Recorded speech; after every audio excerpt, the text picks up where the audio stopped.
Hey there, it's Michelle Caruana from Play Cafe Academy and Profitable Play. And today I'm sharing another conversation I had with a currently open Play Cafe owner. And I'm really excited to share this conversation, and probably not for the reason you might think. I'm really excited for this conversation because we talk about some of the things that not enough people talk about. Things like challenges when it comes to actually getting your doors open to the public, not making as much money as you expected to in those first couple months, having to cut costs, having to pivot, tweak, and optimize. Because to be honest, more often than not, you're going to need to make adjustments and improvements and big changes in that first year to really get to the place where you ultimately want and need to be as an owner. So today I'm speaking with Mackenzie Tyson, the owner of Playgrounds Play Cafe in Ohio, and we're going to talk about exactly that. So first, Mackenzie is going to share a little bit about her opening process. She's going to share about the incredible vision that she has for her business and her community and exactly why she set it up the way she did, as well as, like I said, some of those challenges that came her way in the very beginning. And she's going to be really honest and share some things that aren't taking off quite as quickly as she had hoped, specifically memberships and parties. So in the second half of this conversation, after we talk about her opening journey and about all the amazing things about her business, we're going to kind of get into the nitty-gritty. And we're going to talk about some really practical and quick ways that she can make improvements and increase revenue in these particular two service offerings. And I'm going to share some additional resources for everything we talk about in this episode in the video description. So if you want to dive into any of these topics, or if you want to learn more about my programs or consulting services, that is all linked in the video description as well. But I love how honest and real and raw this conversation is because, like I said, it is okay if everything isn't butterflies and rainbows from day one of opening. More often than not, like I said, you're going to need to make tweaks, changes, improvements, all of that stuff in order to get to your ultimate full potential. And in order to really step into the owner and visionary role of the business and get out from working in your business and wearing all the hats and doing all the things, because that's where a lot of people get stuck and can't really seem to break free from. So again, we're going to talk about a lot of that in this conversation, but if you want to dig into more about that specifically, I've linked everything in the video description. And if you have any questions or anything like that, please feel free to comment on this video. I'd love to hear what you guys think, and I'd love to hear your suggestions as well. There is no shame in needing to make tweaks or changes in your first year in business. That's actually one of the coolest things about this industry. Every business and every market is unique. The businesses that fail quickly simply refuse to dig into the numbers and get into the nitty-gritty like we're going to today and make those changes and improvements necessary, not just in your offerings, but also in your processes to really, again, get to your full potential in business. All right, without further ado, here is my conversation with Mackenzie Tyson, the owner of Playgrounds Play Cafe in Ohio. Hi, Mackenzie. Thank you so much for joining me today. To get started, do you want to introduce yourself and tell us a little bit about your business? Sure. So we live in Ohio, about an hour east of Columbus, in a town called Zanesville. And my husband and I, once our daughter was old enough to kind of explore with and go visit places, we realized how much other places had to offer that our town didn't for young people. Besides just regular outdoor playgrounds, there wasn't really anything besides our mall play area, of course, that little kids could venture out and do. So we found ourselves traveling pretty much like 30 minutes in any direction to go visit play areas, or children's museum caught my heart. So that's kind of where we started. I have an education background, so I really loved going to the children's museums and kind of thinking about all the developmental things that it offered to families. So that's where I kind of started. I was looking into starting a nonprofit and what goes into that. I have no experience with businesses or nonprofits or anything. So I was kind of branching out, reaching out to local resources to kind of get that ball going. And in that process, I spoke to the mayor and some foundations around my area about opening a children's museum. and found that they kind of already had that in the works, but I knew if it was our city doing it, it wasn't going to happen for years to come. So I was like, I need something now. My daughter is almost 5 now, so she's almost even aged out of our play area. But I was like, we need something here and now to keep young families staying in our area. So my husband and I were looking at spaces last June. Around this time is when we started looking at places, and we found somewhere that wasn't ideal, but it would work. So we ended up going for it, and I think I actually found your course. I want to say like December of 22. So I think I started looking into that about 6 months before we decided to actually go for it. So yeah. Awesome. And where are you guys today? Can you tell us a little bit about where you are in your business journey? Yeah, so we opened October of 2023. So we've been open almost 9 months now, if my math's correct. Um, and we're hanging in there. I mean, we're trucking along. We're not nearly where we would like to be, but we're hanging in there. We're sticking it out and trying to get some new ideas of to how to gain more customers, get our name out there a little bit more. Awesome. Well, I'm very excited to talk to you today. So we'll kind of get to, the questions in the second half of the conversation. I'm really excited to get into that. But let's take a step back before we get there and talk about launching your business. One of the things I love to ask people, because, I love the origin stories. I love that you wanted to bring something amazing to your community, and you have, so you should be really proud of yourself. But I know the opening process is not always butterflies and rainbows, and there are lots of roadblocks along the way, and everyone's story seems to be different. So did Mhm. you in particular face any challenges or roadblocks when you were getting ready to open? Yeah, so we found, I think we actually found our space before we found our funding. I can't remember exactly, but I think that's how it went. So we were planning on getting a loan from our local bank. And so we went through that process. We met with the lender, brought them the business plan that I used your template of, and they were so impressed. And they were like, this is amazing. I've never had anybody this prepared come in before. And then we were denied. And they said they just don't understand the concept. And I was like, what is there not to understand? It's a coffee shop and a play area inside. But for whatever reason, they chose not to go forward with our loan. So our backup plan was with personal finances. That's what we ended up going with. And in hindsight, I'm glad that we had to do that because I can't imagine paying back a loan on top of all the other expenses that we have right now. I think we'd be really trudging water if we had to add that additional expense. So it was a blessing in disguise, I guess, but it was kind of a blow right from the beginning saying, we don't understand it, so we're not going to give you any money. Yeah, and it's tough because, looking at one person's experience compared to another can look completely different. And so much of it is outside of our control, like whatever is going on with the economy. If there's an election coming up, if the interest rates are high, it can completely impact your experience with getting a loan. So, a lot of people are shocked that they can come in completely prepared and still be denied. And it's just one of those unfortunate things about opening a brick and mortar business that no one really talks about. So I'm Mhm. glad that you brought that up because it can be disheartening, but it's great to hear that it was a blessing in disguise because, again, especially with the way interest rates are right now, that probably would have been a pretty decent sized payment. Yeah. And it just puts probably less risk and pressure on you in general. Of course, there's a little bit more personal pressure, but I would rather have pressure with myself and set expectations for myself as opposed to having to answer to, a big scary bank because those meetings can be not fun. Unfortunately, I've had to help many people through those meetings.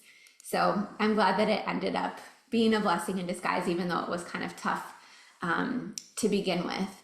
So Mhm. I know you mentioned that there was some other things that were kind of going on with your opening. I think you were going to have a cafe and then you decided not to. Can you talk a little bit about what happened there and what your, again, business looks like today? Yeah, so we still ended up having kind of a cafe per se, but we initially were wanting to do espresso drinks. Um, and again, that was kind of a blessing in disguise because we actually ended up having two more chain coffee places uh, join our town. So we were just another coffee shop in all of the comments online. But we ended up not doing espresso. We do have drip coffee and cold brew from our local roaster. And then we actually found Lotus energy drinks, maybe in your group. I'm not sure where we exactly found them at first. A And lot of people do them, so I'm not sure yeah, if it was there, but it's really latched on yeah, in the group and it's really taken off. So I'm glad yeah, to hear that you guys are doing that as well. yeah. Even since we started it in October now, two more people in our town, well, close to our town, have added it to their menus. I'm like, was it us? Did we give them that idea? What are they doing now? But uh yeah, so we're not just another coffee shop. We do offer those Lotus energy drinks, and a lot of people praise that because they're not coffee drinkers, but they still want to support and buy a drink from us anyway. So we don't have any like food per se. We have packaged food that we just buy from Sam's Club, but we're looking into getting a local baker to offer just homemade baked goods. We haven't found anybody yet, but we're hoping to start offering that soon because a lot of people ask us. There's a lot of people that give us suggestions, which I'm sure every business owner gets suggestions from their customers that we can't quite implement all the time, but it's fun that they think they know how to run a business. And I've made a video about this before because it's such an interesting phenomenon. I do think that in all industries this happens, but I think it happens on like an extreme scale for indoor Mhm, playground businesses, especially when, you share a similar background with your clientele, so you're both parents. A lot of parents have education backgrounds or something similar, or they mhm, think they do because they're parents, right? Because they mhm, have their own children. And it's so mentally difficult sometimes to hear it all day, every day. And I know it sounds probably strange to say that or to hear that from somebody who hasn't been in the thick of it and who hasn't been open because people are probably thinking, oh, well, why are suggestions bad? But it's the tone, it's the assumption that, you did something wrong or you didn't think of something, especially, of course, if in a perfect world we'd have, the best of everything, we'd offer everything under the sun. And while we may have similar backgrounds, as you said, you did a ton of research, years of research. And it's one of those things that really makes this industry harder than others mhm. because you are there on the front lines. You're physically present in your cafe a lot. And, it's not like an online business where if you don't feel like hearing feedback, you can unplug for a couple days, right? You have to be there or someone has to be there and then you're going to hear that feedback from the staff. So, no, I totally relate to that. And it's something that everybody underestimates until they open. And then they're like, wow, this actually does happen all day, every day. And I think Mhm. it's just the volume too. One suggestion here or there is great. And a lot of them, a lot of people did bring me suggestions that I actually hadn't thought of. But just getting it from every single customer, every single day, sometimes multiple times, in the same visit, it can just be mentally draining. So you are not alone. And that was something that really caused me to have to set some firm boundaries as well. So I know I kind of went off on a tangent there, but you're not alone. And that makes this business so hard because nobody walks, like I just picked up t-shirts the other day for our live event. And, Mhm. nobody walks into their store and says, you know what, you should do this, this, and this. Yeah. Or even like restaurants. Yeah, I'm sure people have suggestions, but it's not every single table, every single night Mhm. asking for the owner specifically. You know what I mean? So Yeah. just had to get that out. It's one of those things that people always say, what surprised you most? And that's what surprised me most is everyone thinks they can do it better than you, and they Yes. are not afraid to tell you either. Nope. The assumptions are unreal. So, anyways, I know we talked about your menu changes And, that's what surprised me the most about opening the indoor playground. Was there anything else that surprised you about the opening process? I think we were over eager thinking about hiring employees. We actually hired 2 employees kind of from the get-go. We just had a couple days training. We didn't really have much to train on. But we ended up paying them one time and then we were like, we can't afford you anymore because it was my husband who he still runs the cafe every day while I worked from home. And having him be able to make a paycheck since he's there as an employee, plus having those 2 part-time, we just couldn't pull it. Thankfully, they were family and they understood, but it was just kind of disheartening from the get-go, realizing we can't afford to pay anybody else and we're going to be doing this all ourselves for a while. Yeah, and I know you had some challenges, I think, when you were opening as well. I think maybe you had some delays. We had a ton of delays when we were opening, and we opened several months after we wanted to open. And that's the exact same thing happened to me. And, I had to take a different approach because I got pregnant right after we opened. I couldn't physically be there. My husband was working full time. And, we didn't open with enough working capital. And we would have been in the same position had we not gone back and asked for more money. That extra working capital funded our employees. And again, that was out of necessity. I feel very lucky that we were able to keep them on because we eventually figured it out. But it's, again, something that not a lot of people realize is that it's so easy for unexpected costs to pop up and eat through whatever, budget you thought you had set aside, or whatever cushion you think you're giving yourself to, give yourself a couple months to be really profitable and to be able to afford things like that. We opened 2 or 3 months later than we were supposed to. And I know some people open even way later than that. So they're paying rent, they're paying utilities, they're paying all these bills before they're bringing in money. So I'm glad that you brought that up because it's very honest. And I think more people should be prepared for that because it's reality. So anytime I do a one-on-one with somebody getting ready to open now, I really prioritize extra working capital in case anything unexpected pops up because it almost always does. And even though everyone's story looks a little bit different and nobody generally encounters the same roadblocks, everybody does have something that happens. Mm-hmm. Um, all right.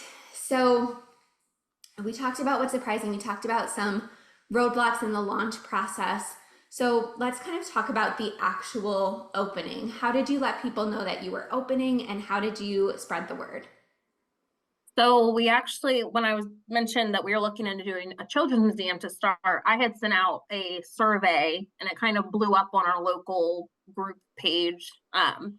I think every town probably has the drama and all that stuff. So I posted there knowing it would get a lot of views.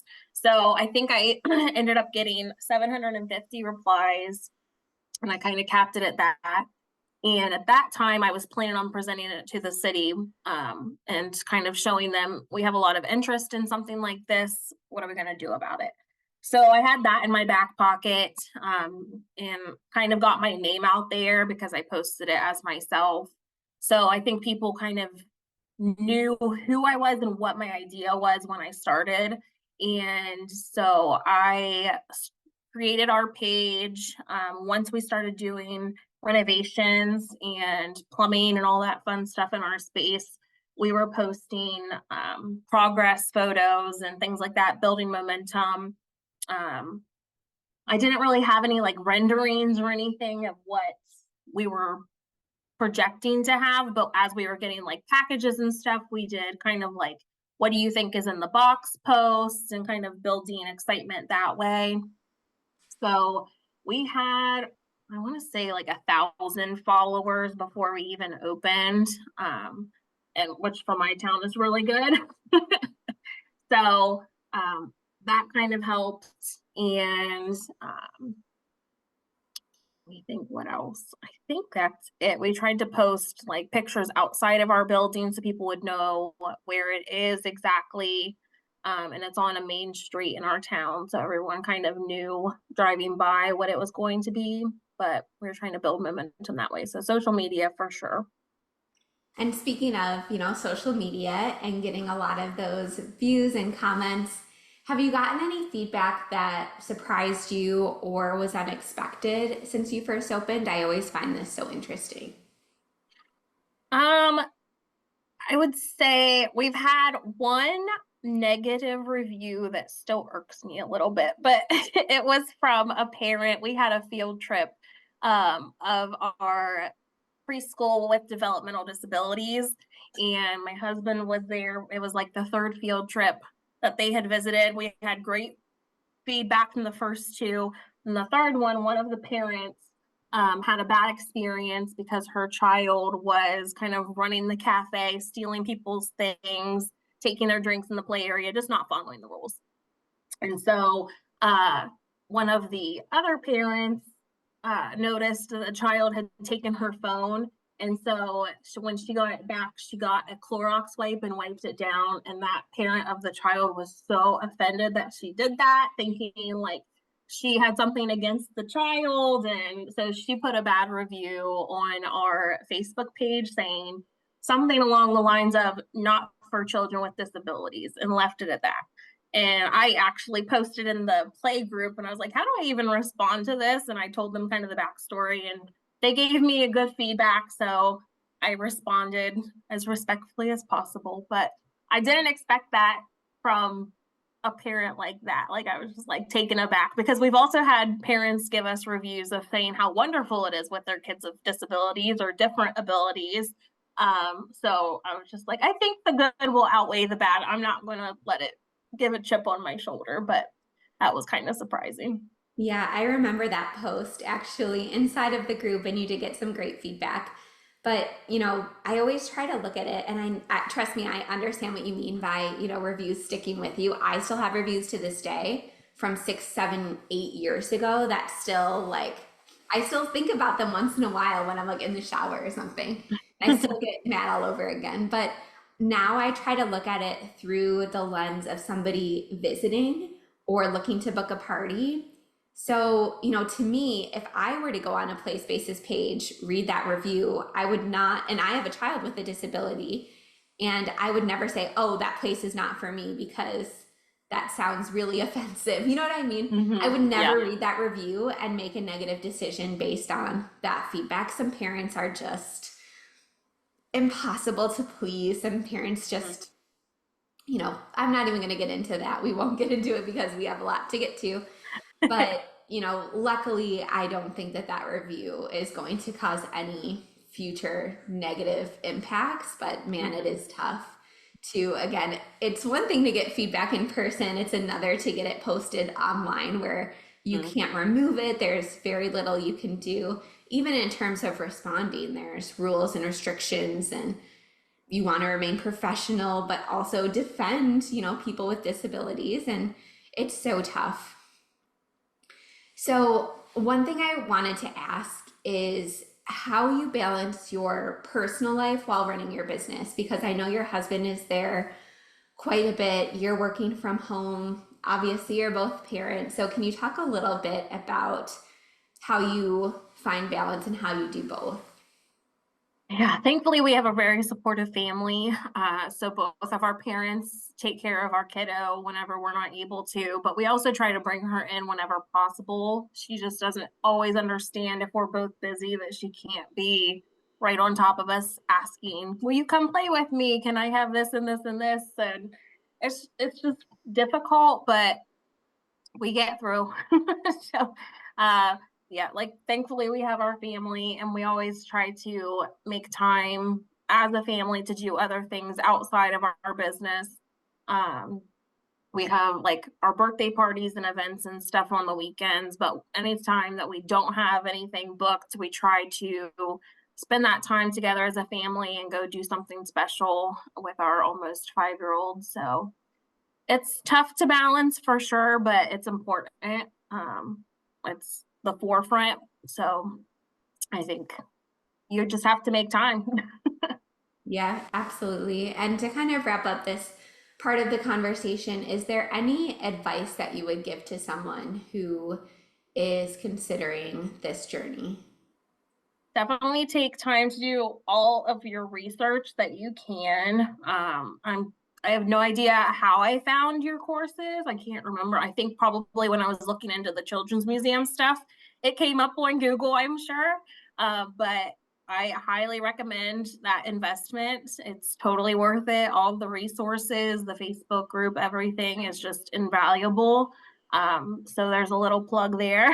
Thank you. But also, like you said, get your working capital. That's something I feel like I was probably impatient and wanting to get started without necessarily having an overabundance of. We definitely had working capital to start with, but do more planning. I would definitely say do more planning and make sure that you have plenty and plenty of working capital to start with, just because you never know what's going to happen, what things are going to pop up. Um, so I think that's the biggest advice I would say. And that's smart, especially when you're opening at a time where the economy is really uncertain. And so much, like I said, I can't stress how much in this, brick and mortar world can be out of our control, even with best laid plans, even with all the research, random events can happen. Obviously we're a couple years past the pandemic, but nobody expected that. Mhm. Some things are just unpredictable and we can't control. So having that working capital is something that we can control to kind of mitigate those external risks. So I think that's a really great point to kind of wrap that up on. But actually, I do have one more question before we move on. But what are your kind of plans for the future, or do you have any goals for your business? I know you're, on the better side of being open a year. So do you have any plans you want to share? We don't have any big plans like expanding or anything like that right now. Ideally, we would just like to get to a place where we have consistent revenue. For the most part, I'd say we're making about the same each month. May was really tough, but from what I've read, that's one of the toughest months. But we're looking forward to coming to the Play Cafe Live event and hopefully getting new ideas to refresh after almost a year of being open. But I think we would just like to really get our name out there more, book some more parties. That's something I would really like to get more consistent with. Right now, we only have about 5 parties a month. So we definitely want to boost that to get our revenue that way. Memberships, I'd like to get that up as well. So any advice you have for that, I would love on our coaching call.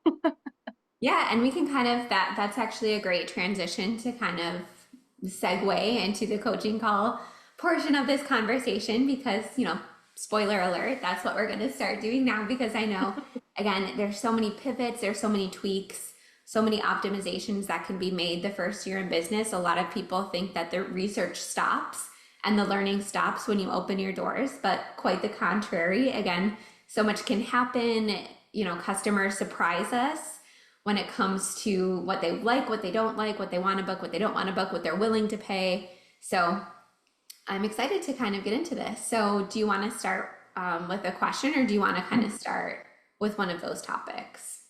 I would love to start with one of the topics, memberships in general, but I just would like any advice to kind of gain more memberships and make it more appealing to families because we really need that regular revenue every month. Yeah, so can you tell me a little bit about your pricing, your open play pricing, your membership pricing, and what the membership includes? I think that would be a good place to Yeah, start. so our open play cost is $8 per child. We don't have any uh, discounts for siblings or anything besides if they're under one, they're free. And then our memberships for one child is, I believe, $35. Two are 65. I'm gonna pull up because I don't know off the top. And I'm grabbing my calculator. Okay, yes. One child is 35, two is 65, three is 85, and then we have a 3-month option where they save $5 a month if they opt in for that. Okay, so is there anything else that's included in the membership offer? Any perks or anything like that? Yeah, so they get a free drink and a free guest pass per month, and they also get 10% off a birthday package during their active membership. And how are you guys promoting or selling your memberships right now? Just mostly social media. I don't think my husband's bringing it up much. If he does sometimes, like especially for people that buy 10 packs, or if someone is coming in regularly, he'll mention it to them. And we have gotten a couple memberships that way, mostly from the 10 packs. We offer 10 packs for $60 rather than the $80 that would cost them. So if we notice somebody's regularly buying those and they're coming in enough to get a membership's worth out of it, we'll mention it to them. Yeah, I think to start, the lowest hanging fruit, and I hate that phrase, but the lowest hanging fruit to me, and the first thing that really changed the way we sold memberships when we really started prioritizing it was the way we talked about it in person. Because I found that, being a little bit more passive or almost reactive to selling memberships, it was keeping us stuck. It was keeping us at, 20 members a month when we couldn't quite break through that ceiling, even if we were posting all the time on social media. It was just never quite clicking. And something that Mm-hmm. I've learned about selling memberships is the most difficult thing to do is to get the ball rolling. Once you get like 50, 55 memberships, people start talking about it more. People will post pictures more. They share it within their circles more. And then your members become your greatest marketing source and become your biggest referral program. So the first thing that I would do, and the easiest thing to do because you're already there in person, people are already visiting your play cafe, is I would create a script that your husband or whoever is working kind of goes through when somebody walks in the door. And visuals are really helpful with this because I know when I walk into a space, right, I immediately get overstimulated. My kids are taking their shoes off in the wrong spot. I'm reading the rule. I'm like doing all the things, and I can't necessarily process what somebody is saying to me at the Mm-hmm. check-in time. So having someone talk to me, but also hand me a piece of paper and also be able to like look at some sort of visual or chart, that really helps. Again, that's something that's so unique to our industry that I think is just really helpful for that sales process. And I know your husband obviously is probably a little bit more comfortable as an owner operator, but we also found that this was very effective for our staff, especially our staff that didn't have as much experience in sales. Having a visual to point to was just very helpful for them. It felt less confrontational. It felt less, I don't want to say aggressive, but it did feel less pushy, and it Mm-hmm. didn't feel like a burden for them to have to do every single time. But the first thing we did that again really was our first big boost in memberships is we completely changed the way we had our staff talk about them. So just to give you an example, when somebody walked into our business, we normally before, before memberships time, when we were just kind of offering them but not really prioritizing them, we would just say, hey, here's our day rate. We also have memberships and packs of play passes. And it was kind of more of an afterthought. And, people, again, because they're busy, they're doing a million things, they would always say, oh, I'll think about it, or I'll come back, or I'll check it out later, something like that. Instead, what we did when we started prioritizing memberships and that recurring revenue is we started to say, how would you like to play today? And if they said, a single pass or something like that, we would kind of try to start a conversation again within reality, because if they're doing a million different things, we might try to come back to it or catch them another visit. It wasn't, something strict that they had to do every single time, but we really Mm-hmm. did try to do it at least 80% of customers. The first thing that our staff member would usually say is, how often do you come to play, or how often do you plan to play? And I find it really helpful, and your pricing actually works with this strategy. I find it really helpful to have a clear divide when it comes to what is going to be most beneficial to someone. So if they say, oh, we might come once in a great while, we'd say, great, a pack of play passes is going to be the best value for you. And you're actually going to save $2 or $5 on the day rate by purchasing a pack of passes. And if they say, well, we're not really interested in that time, they'd say, all right, great. We also have a monthly membership that's actually our best value, but it doesn't really sound like you're going to be playing enough for that, but it's still nice to just offer it. And then the third and final option would be the single day pass. Whereas again, before we were offering that first, everything else was an afterthought. We really tried to minimize the day passes that we were selling. And that was something that we measured our team on. It's something that my manager and I tracked every single day. That was a huge indicator of whether or not our membership program was going to give us that recurring revenue that we desperately needed. So that was one scenario. If they said, oh, we live 40 minutes away, they're just not a membership customer. And you shouldn't waste your breath trying to get them to come twice a week, because it's just not going to happen. You're going to irritate them. They're just not a good fit. And that's one of the reasons I recommend having both packs of play passes and memberships, because some people just don't have the time or the capacity, or they don't live within, enough of a proximity to realistically come more than once a week, which if you do the math, in order for a membership to be valuable to someone in your specific case, people have to come more than once a week, right? That's just the reality. So if somebody said, well, we're not really sure, we've never been here before, but we live pretty close by, so we're checking it out, then immediately that would give us the green light to say, well, we have this really great membership program. You save X number of dollars if you come more than once a week. We also do a free drink a month, or, bring a friend passes. We would talk about whatever promotion we have going on that month if it's something different.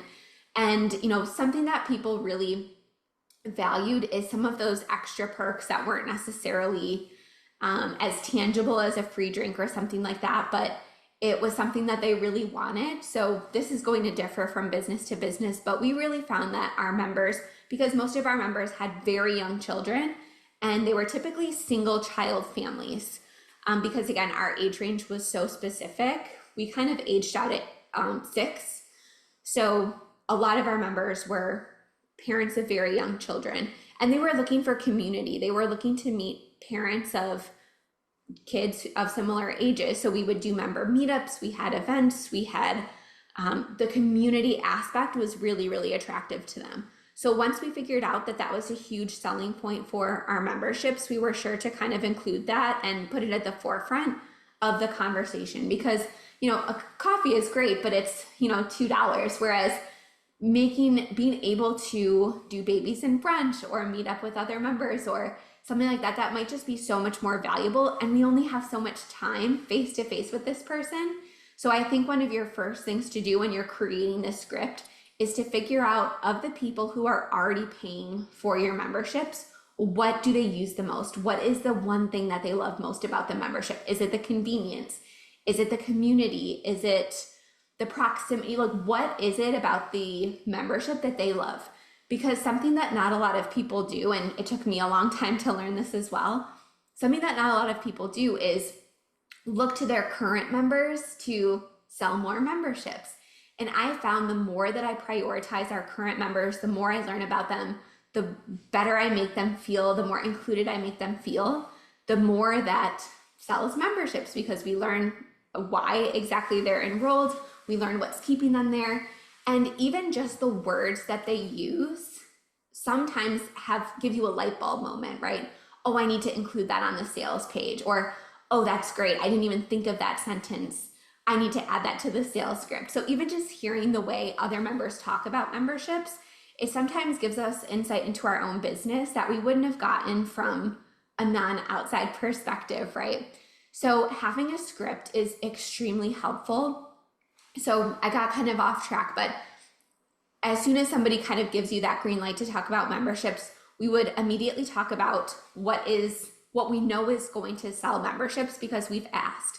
We've done the research, we know the selling point. And like one of my favorite questions to ask, for example, is, what made you click buy? Like, I know that there's all these features, I know there's savings, but what was the one thing that made you click buy? Was it because, you have to drop your child off at preschool and you want to spend some one-on-one time with the baby? Or was it that, we're open until 6 and, it gives you a little after nap pick me up or something like what was the one thing that finally made them click and roll, or whatever the case. And even just asking that one question gave me so many light bulb moments. I still ask that question when I'm trying to learn more about people like you who purchased Play Cafe Academy. Like, what was the one thing that finally got you off the fence and made you click buy. That is so incredibly helpful. So if you see any consistencies or any trends when you start asking those questions, those are the things you want to prioritize in that script, because we only have so much time before the kids lose patience and just want to go in the play area. And then making it as easy as possible to enroll. So for example, if they're feeling flustered or feeling overwhelmed or whatever the case, say, hey, if you want to take a couple minutes and come back and talk about it, that's absolutely fine.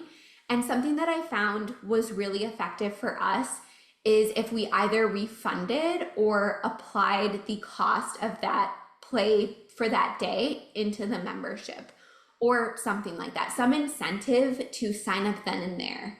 Because as a parent, again, this is another thing specific to our industry. If you let them walk out the door, they're going to forget about it. They're not going to prioritize it. They're not going to sit in their car and enroll. It's just not going to happen, because as soon as we leave a space, even if we have the intention to enroll, I completely forget about it. And now I'm thinking about nap and feeding, and I just don't have the brain capacity for it. So we really tried to give as many incentives as possible, whether that's a free drink or whether that's refunding the day's play or applying it to that balance or something like that.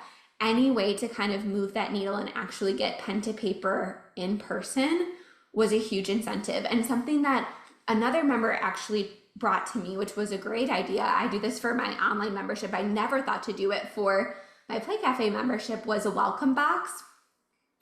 So that's a huge incentive for her to get people to sign up in person. So it's a mug, and it's very parent focused, because like me, she really focuses on the parents' experience and really making them comfortable, because they're the ones that are signing the bill, right? They're the ones that are making that buy decision, not the 2-year-old. The 2-year-old, they're happy, right? They're playing. We've already done all of the things to make sure their experience is great. So it was a mug. It's like a couple other things for the parents, more free coffee coupons. So again, it's giving them that instant gratification, that instant reward. People love mugs. It's actually ridiculous what people are willing to do for like a free water bottle or a free mug, myself included. I have no shame. Some stickers, maybe like a grab bag for the child. I have talked about that before, doing like the mystery grab bags. Even that sometimes can be enough of an incentive just to get people to try it. And for those grab bags, by the way, we just use extra party favors that were left over. It was not a huge investment. We used brown paper bags and filled them with some, again, leftover party favors, leftover event supplies. We had so many little tiny toys and notebooks and crayons and things like that left over that we were able to kind of create these mystery grab bags. And again, any way you can incentivize that sale in person is going to move the needle. And even if you make a couple new transactions per week, that's going to add up, because all you need to do after that point is retain that customer. And it's so much easier to retain a member than to get a new member. So again, I would really prioritize your focus on getting them to at least try the membership. Maybe it's a free week, maybe it's, again, extra drink passes just to kind of front load that benefit. But again, what I was kind of alluding to at the beginning of the conversation is a lot of owners who haven't kind of yet gotten over that initial ceiling or that initial plateau of members. What I hear from them most often is that they're just being very passive with their membership sales, or saying, oh, we only mention it to our regulars. However, a lot of times, and I have this experience myself as a parent, I don't know if you've had this experience, but I need a reason to integrate something into my routine. I don't just go to a space every week because it's fun necessarily, but if I have a reason to, I'll be there every week.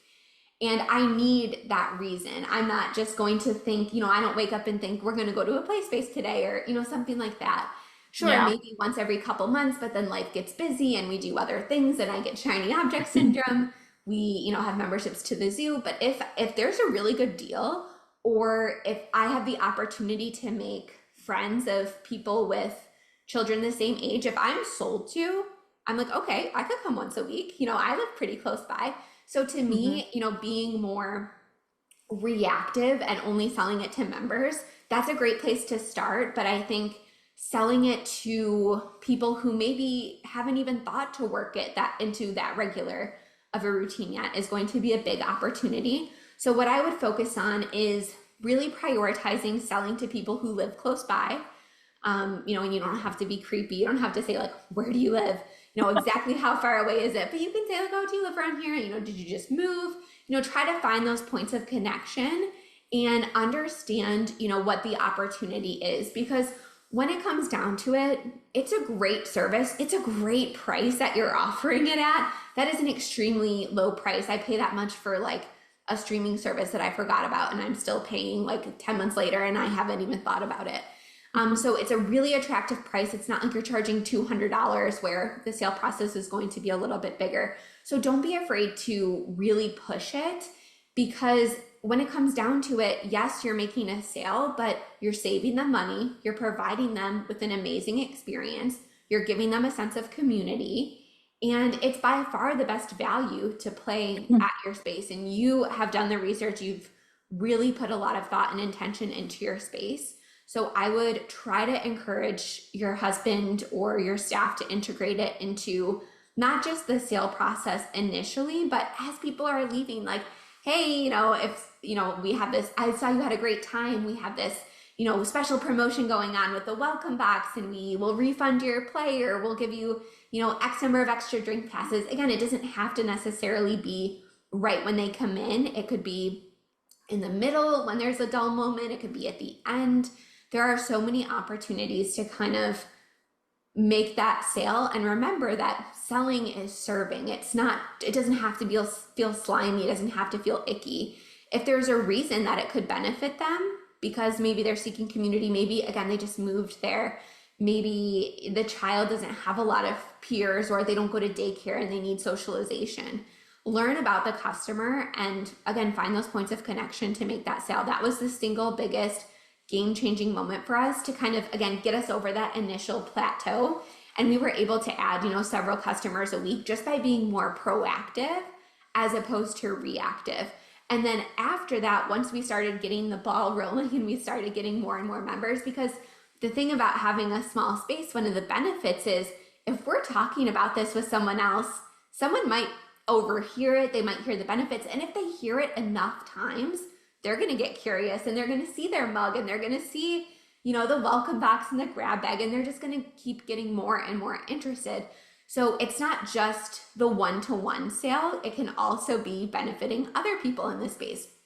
But again, once we got that ball rolling, again, we really focused on our current members and we said, what would make you stay a member? What would make you excited to keep coming? And, one of the questions that I always asked is, if you ever were to cancel, what might that reason be? And I just like to kind of bring that up, whether via email or in person. And sometimes people would say, if it just felt like my child was bored, or if it felt like, we were just seeing the same people over and over again. And that immediately signaled to me, oh, I need to make sure that the members are connecting more with each other, or maybe I'll start incentivizing people to bring in their friends. So if they've already made enough connections with the members, maybe they need some new faces in here. And that kind of birthed our referral program, where we would give people discounts each person. So the referring party and the new member would get, a little cash bonus. It was too difficult with our software to give like a discount off the first month, but we would give a $15 gift card to use for an event, a future service, the cafe, something like that. Again, just logistics, that's what worked for us. But a lot of people will do like half off the first month and half off a month for the current member. Again, too complicated for us. We just gave a physical $15 gift card, but that really worked as a great incentive because they're already there. So they need money to spend at the cafe. It's highly valuable to them. And that is where, again, the magic kind of happens and where your members start becoming your marketing machine. And now they're posting about it on social media. They're saying, hey, if you need a link, or, if you want a $15 gift card with your first month, sign up through me or something like that. And I didn't mind. I would give away $15 gift cards all day, because once we learned that as soon as people signed up for a membership, they were very likely to stay for at least 6 months. Then I was like, oh, that $15 is going to pay for itself times, however many, I don't have my calculator out still, but it's Hmm. going to more than pay for itself. And it's especially important when you do have a cafe. I know you don't have, a ton of snacks, but you have prepackaged snacks, you have drip coffee, because every single time that member comes in, if they're not swiping their card, they're going to be a lot more likely to utilize the cafe to bring friends, even if they're not bringing friends in like a membership capacity. But again, I think the first thing that I would do is integrate it more into your sales script.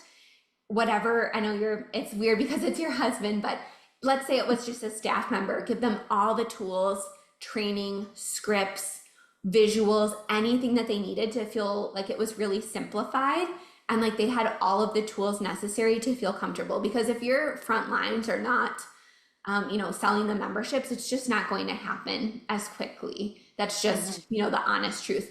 And as in addition to that, you can put that same visual all over the place. So I know when I'm in a play space and my child gives me like a quick second, I'm either scrolling on my phone or I'm looking around, right? I try specifically to not be on my phone too much when I'm at places, and I just like to look around. So having extra visuals on your walls, maybe pictures of member meetups or whatever promotion you have going on, whether that's a welcome box or something like that, printing some extra signs for people to look at. Or, you can say something like, hey, want to save on your next visit? Or do you want a free mug? Ask us about it. And a lot of people will just come and say, I would like a free mug. How do I get that? And you can say, oh, just sign up as a member. Not only do you get a free mug, you get this whole little box, you get this whole these drink tickets, and that gives you, again, a green light to start talking about something that you've worked really hard for, which is a membership to your space. So that's the first thing I would do. And then again, maybe think about a referral program or whatever works for your members. Again, asking them those questions about why they're staying a member, what they get most excited about. If it's member events, do more member events. If it's something else, if it's priority event registration, I know a lot of places who do events that tend to sell out. A lot of the members, when asked, will say, oh, I'm not able to come every single week like I want to make the most of my memberships, but I always forget to sign up for events and they always sell out. So knowing that I have priority registration as a member keeps me a member. If that's what you hear a lot, start talking about that more, or start offering more advanced registration opportunities, whether it's for summer camp or every time you launch something new or something like that. Learning from your members, I think, is going to be kind of your best source of what's going to work in your business, because every business is so different. So those Hmm. are the two things. I know that was a really long answer, but those are the two things that I think are going to be your secret to kind of breaking through that initial ceiling. Yeah, I think that was all great. Thank you so much. Yeah. All right. What do you want to talk about next?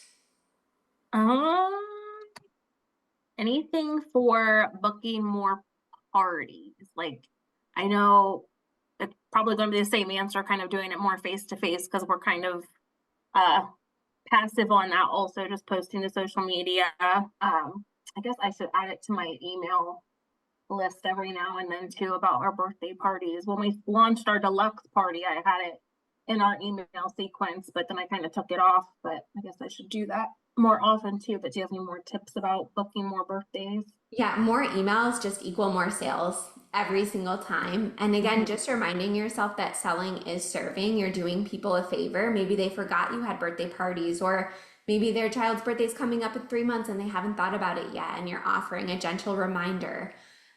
That's to me going to be the easiest thing, especially since you already have an email list, you already have a social following. And my favorite way to do this, again, in a less aggressive, less salesy way, is to just share tons of pictures from your past parties. And I know you're probably already doing that. But another way that you can do it to kind of bring people back to your site and give them a call to action to book their next party is blogging. And I know photographers do this. This has really taken off in the photography industry still, even in, 2024. I know a lot of people say blogging is dead, but for local service-based businesses, it absolutely is not. And it is one of the single most underutilized ways to get more bookings. And what I mean by blogging, because a lot of people say, well, what the heck am I going to say? If there's a birthday party where somebody did a lot of DIY and you were really impressed, share, write a quick 300, 400, 500 word blog. It doesn't have to be, a massive 3,000 word article. It can be something short and sweet. Share 4 things that were really clever about this farm first birthday party that we hosted, and share the favors that the mom put together, or the balloon arch and how she did it really quickly, or a technique that she used, or just a fun milestone that they celebrated. Like, I always loved seeing how people celebrated first birthdays. Some people brought in collages, some people brought in all different sorts of things. So if there was something unique or memorable or something that made you say, oh, that's so nice, write it down and share a quick blog about it, because you can email about it, you can post about it on social media. And by offering something valuable, so advice, a takeaway, a tip, something like that, or, it doesn't necessarily have to be something they did. It could be something that you guys did. So, how we took a color palette and made a really creative theme or something like that. Anything that can provide value to your audience. It's, again, a way to remind people that, hey, we host really great birthday parties, without just saying simply, buy this, book this, give me money. You're offering them something of value. And then, of course, at the end of every blog, there's a call to action, like I said. So save your party now. We're booking up through, or winter dates are going to go fast. We're booking up through June, or something like that. Some time sensitive, urgent call to action to kind of push them along. Because the great thing about a brick and mortar business is you're not using false scarcity or false urgency. You really do have a limited number of party slots, and they really do book up, and there really is a limited amount of time that they can book it. So I know a lot of people, when they're talking about online businesses, say they hate false scarcity, they hate urgency, but that's actually something that we can do quite authentically and feel really good about doing it, because, again, we're doing people a favor, especially if they've maybe dropped the ball on party planning a little bit, which, is the reality for a lot of parents, myself included. So I think that's a really, again, low-hanging fruit for you to do. But actually, when it comes to parties, and I believe you've taken my Book More Birthdays challenge before, but I can send you the link, and I'll link it in the show notes of this episode. But to me, when it comes to booking more birthday parties, especially on a consistent basis, it's finding out where the gaps are. So what is stopping me from already booking that number? And I like to look at things like website traffic, how many people visit the page and then actually book, which is a conversion rate. If that conversion rate is really low, so if I'm getting thousands of page views per month to my party page, but only a couple people are booking, that's actually an indication that I might be able to better the user experience on that booking page. Maybe I have too much text. Maybe I have too many packages and I can simplify it a little bit more. Maybe I can add a really nice visual comparison or a chart comparing the different packages, because, again, this is kind of industry specific, but I'm sure you understand as a parent. If I see too many options, I'm just going to be like, oh, I'll deal with this later. I cannot do this right now. But if I see like 3 clear options and I'm like, okay, this one's clearly meant for us, and there's a nice little chart and it's very easy to book, and it takes 2 minutes to book, and I only have to make a couple decisions, and then I can save the rest for later, I'm much more likely to make that booking then. And if I don't make that booking then, I'm going to forget about it. I'm going to end up hosting the party at my house, when really I might have wanted to host it at a facility. I just, again, forgot about it and ran out of time. So actually, for birthday parties, I like to look at what's happening already, get a really good idea of how many people are booking from your party page already. How can I better that experience? How can I make the booking process simpler, easier, faster? How can I automate more things so that people don't have to reach out? Do I need to add more frequently asked questions to the page?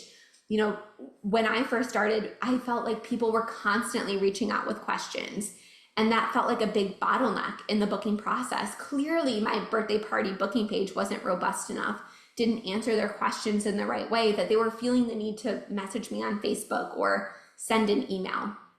So I think that was really helpful, was, figuring out, okay, clearly there's something here. And once we beefed up that party page, added frequently asked questions, that removed that bottleneck and increased that conversion rate. But, again, when I'm hearing that people are booking, they're just not booking enough, start with the traffic that you already have. Because if you do an ad, or if you do a big social media campaign, or if you send a bunch more traffic to that website page and it's not optimized, if people are not understanding, if your packages are too complex, if there's too much text, If the booking page is too complicated, it's going to be completely wasted effort. So with birthday parties, I would actually start with what's going on already. And again, I can send you the link to that challenge. Even if you've already taken it, it's nice to just kind of get a refresh, especially because you probably haven't done it since you opened and had actual data to look at. So birthday party bookings can really come down to a numbers game, figuring out how to increase that conversion rate. And then once you fix that problem or whatever problems, plug those holes, because even if your website is amazing, even if your booking process is great, I bet there's room for improvement. Then figuring out how to get more eyes on it, figuring out how to increase traffic after that, it's going to just make it so much easier, and it's going to make any investment that you make pay off way quicker. So that's what I would start with for parties. Figure out what your conversion rate is for that page and how you can increase it, and then go from there. All right. Sounds good. Yeah. All right. Well, it was so great to talk to you. Do you have any kind of last minute things that you want to end with or anything like that? I don't think so. This has been great, though. I have lots of notes and I'll be working through this. Well, we'll have to do an update episode when you've implemented everything and when we're a couple months out. I know people are going to be listening to this episode a couple months after we record it, anyways. So we'll definitely have to get an update. And I'm just so excited to see where your business goes. Like I said, the first year can be full of tweaks and optimizations and learning experiences. So I'm really excited to see where this takes you. Thanks. All right. Have a great day. You too.